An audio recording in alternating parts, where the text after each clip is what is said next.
اس وقت کیا صورتحال ہے اور ہمارے لیے اس میں کرنے کے کام کیا ہے. یہ دو باتیں ہیں جو میں اختصار کے ساتھ مکمل کر کے اپنی بات کو ختم کر رہا ہوں. اس وقت صورتحال یہ ہے کہ قادیانیت نواز لوگ کوشش کر رہے ہیں کہ ملک میں ایسی فضا ہموار کی جائے کہ ان کے لیے یہاں پر تبلیغ کرنا اور تعلیم دینا آسان ہو جائے. اس غرض کے لیے سرکاری اور غیر سرکاری سطح پر مختلف لوگ یہ کام سر انجام دے رہے ہیں.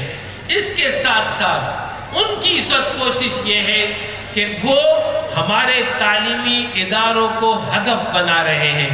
خود جامعہ کراچی یونیورسٹی کا ایک گولڈ میڈلسٹ وہ میرے پاس لایا گیا، ایک نوجوان بچہ، قابل بچہ، اور اس کے بارے میں مجھے بتایا گیا کہ یہ قادیانی ہو گیا ہے. کیوں ہو گیا؟ اس کے اطراف میں ایسے لوگ تھے کہ جس نے اس کا برین واش کیا اور اس کو قادیانی بنا دیا. تو ہمارے کالج اور ہماری یونیورسٹیاں اس وقت ان کے ہدف پر ہیں. تیسرا، اس وقت یہ سوشل میڈیا یعنی فیس بک اور اس طرح ویب سائٹس اور اسی طریقے سے جو باقی سوشل میڈیا ہیں، ان تمام پر قادیانیت کی تبلیغ زور شور سے جاری ہے. اور یہ جو ہے اپنی قادیانیت کو اس انداز میں پیش کر رہے ہیں کہ سامنے والا اس کو دین اسلام کی تعلیمات سمجھتا ہے. ان بدبختوں نے ختم نبوت کے نام سے پیجز بنائے ہوئے ہیں اور اس کے اندر سب کا سب قادیانیت بھرا ہوا ہے. یہ ہے وہ صورتحال.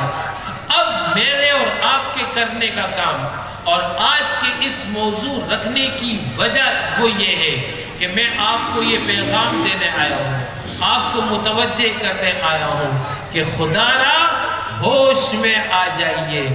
عقیدہ توحید کی طرح عقیدہ ختم نبوت کو اچھی طرح سمجھے بھی اور اپنے بچوں کو اس کو ازبر یاد کرائے. ایسا نہ ہو کہ آپ کے بچے لا علمی میں، غفلت میں کسی قادیانی سے متاثر ہو کر کے ان کا ہم نوا نہ بن جائے. لہذا اس کے لیے ضروری ہے کہ گھر میں دین اسلام کی تعلیمات کے مطابق عمل ہو، عقیدہ توحید بھی معلوم ہو، عقیدہ رسالت بھی معلوم ہو اور عقیدہ ختم نبوت بھی پوری طرح آپ کو بھی معلوم ہو، آپ کے بچوں کو بھی معلوم ہو، آپ کی خواتین کو بھی معلوم ہو، آپ کی بچیوں کو بھی معلوم ہو. اگر یہ عقیدہ گھر سے مضبوطی سے معلوم ہوگا اور اس پر پختگی ہوگی تو انشاءاللہ تعالی باہر کا کوئی فتنہ ان کو نقصان نہیں پہنچا سکتا. لہذا آج کا یہ میرا یہ آخری پیغام یہی ہے کہ عقیدہ توحید، عقیدہ رسالت کی طرح عقیدہ آخرت اساسی بنیادی عقیدہ ہے جس کا تحفظ ہماری ذمہ داری ہے. فالذین آمنوا بہ وعزروہ ونصروہ واتبعوا النور الذی انزل معہ اولئک هم المفلحون. سورہ الاعراف میں اللہ فرما رہا ہے بس جو لوگ اس پیغمبر پر ایمان لائیں گے، اس پیغمبر کی تعظیم کریں گے، وَنَصَرُوهُ اور اس پیغمبر کی مدد کریں گے. اس پیغمبر کی مدد تین چیزوں میں مطلوب ہے. ایک تو وہ جو میں نے بھی تفصیل سے بیان کر دیا، عقیدہ ختم نبوت کا تحفظ، یہ پیغمبر کی مدد ہے. دوسرا ہے ناموس رسالت، آپ صلی اللہ علیہ وسلم کی عظمت، آپ صلی اللہ علیہ وسلم کی تعظیم، یہ ہر مسلمان پر لازم ہے اور اس تعظیم کو برقرار رکھنا ہماری ذمہ داری ہے.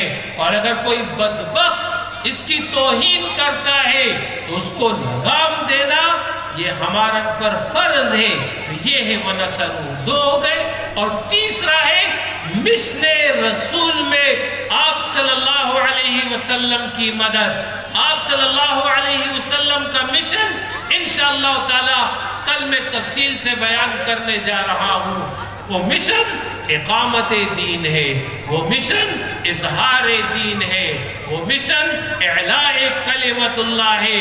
لہذا اقامت دین، اعلاء کلمت اللہ کے لیے جد و جہد کرنا، اس دین کو عملاً قائم رائج نافذ کرنے کی سعی اور کوشش کرنا، یہ ہے پیغمبر کی مدد. لہذا یہ اللہ فرما رہا ہے کہ فَالَّذِينَ آمَنُوا بِهِ وَعَزَّرُوهُ وَنَصَرُوهُ. 3 کام.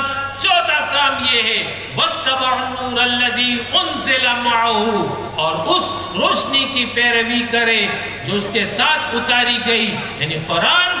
اس قرآن کے مطابق عمل کر لیں، اس حدیث کے مطابق عمل کر لیں.